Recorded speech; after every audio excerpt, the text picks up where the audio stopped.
दोस्तों finally IDFC first bank limited ने अपने क्वार्टर 2 के नंबर्स डिस्क्लोज कर दिए। डेटा लैक्स में दिया गया है, मैं आपको करोड़ में कन्वर्ट करके बताता हूँ। तो कंपनी की इस क्वार्टर की टोटल इनकम है दोस्तों लगभग 11,828 करोड़। पिछले क्वार्टर में 11,868 करोड़ थी और पिछले साल 10,684 करोड़ की कंपनी ने इनकम जनरेट की थी। तो ईयरली इनकम बढ़ी है। क्वार्टरली बेसिस पे देखें तो कंपनी की जो इनकम है वो हमें थोड़ी बहुत घटती हुई देखने को मिल रही है।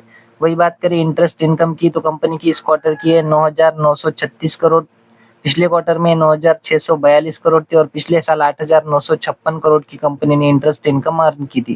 तो ईयरली कंपनी की इंटरेस्ट इनकम बढ़ती हुई देखने को मिल रही है और क्वार्टरली भी कंपनी की इंटरेस्ट इनकम में हमें जंप देखने को मिल रही है। बात करें कंपनी के ऑपरेटिंग एक्सपेंसेस की या फिर कंपनी के एक्सपेंसेस की तो कंपनी के इस क्वार्टर के खर्चे है दोस्तों 9,948 करोड़। पिछले क्वार्टर में 9,629 करोड़ थे और पिछले साल 8,722 करोड़ के खर्चे कंपनी ने किए थे। तो ईयरली कंपनी के खर्चे बढ़े और क्वार्टरली भी कंपनी के खर्चे हमें बढ़ते हुए देखने को मिल रहे हैं।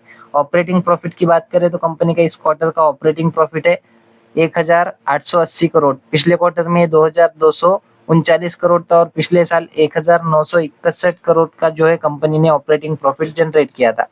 ईयरली ऑपरेटिंग प्रॉफिट में गिरावट देखने को मिल रही है और क्वार्टरली भी कंपनी का ऑपरेटिंग प्रॉफिट हमें गिरता हुआ देखने को मिल रहा है। कंपनी के प्रोविजंस की बात करें तो इस क्वार्टर के 1,451 करोड़ के। पिछले क्वार्टर में 1,659 करोड़ के थे और पिछले साल 1,731 करोड़ के प्रोविजन देखने को मिल रहे थे। तो ईयरली क्वार्टरली कंपनी के प्रोविजंस कम हुए जो कि एक अच्छी बात आप मानकर चल सकते हो।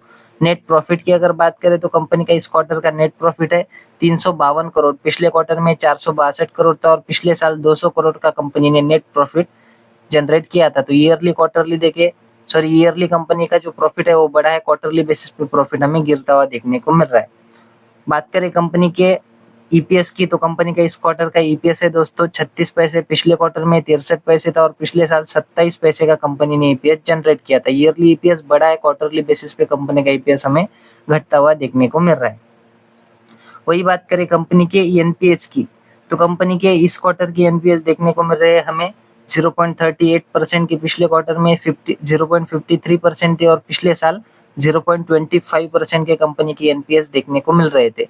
ईयरली कंपनी की एनपीएस बढ़े, क्वार्टरली बेसिस पे एनपीएस हमें घटते हुए नजर आ रहे हैं। बात करें कंपनी के डेट टू इक्विटी रेशियो की तो वो देखने को मिल रहा है दोस्तों 0.29। पिछले क्वार्टर में 0.36 था और पिछले साल 0.36 ही देखने को मिल रहा था। तो कंपनी का डेट टू इक्विटी रेशियो जो है हमें कम होता हुआ देखने को मिल रहा है जो कि एक अच्छी बात मानकर चल सकते हो। ओवरऑल रिजल्ट्स में अगर देखें तो कंपनी के प्रोविजंस कम हुए दोस्तों और कंपनी का जो ईयर ऑन ईयर बेसिस पे परफॉर्मेंस है वो थोड़ा बहुत हमें अच्छा देखने को मिल रहा है। बाकी कंपनी के जो नंबर्स इतने कुछ एनर्जेटिक हमें देखने को नहीं मिल रहे। ये थे दोस्तों आईडीएफसी फर्स्ट बैंक लिमिटेड के नंबर। आशा करता हूँ वीडियो आपको अच्छी लगी होगी। अगर अच्छी लगी हो तो चैनल को सब्सक्राइब कर देना और वीडियो को लाइक कर देना। धन्यवाद।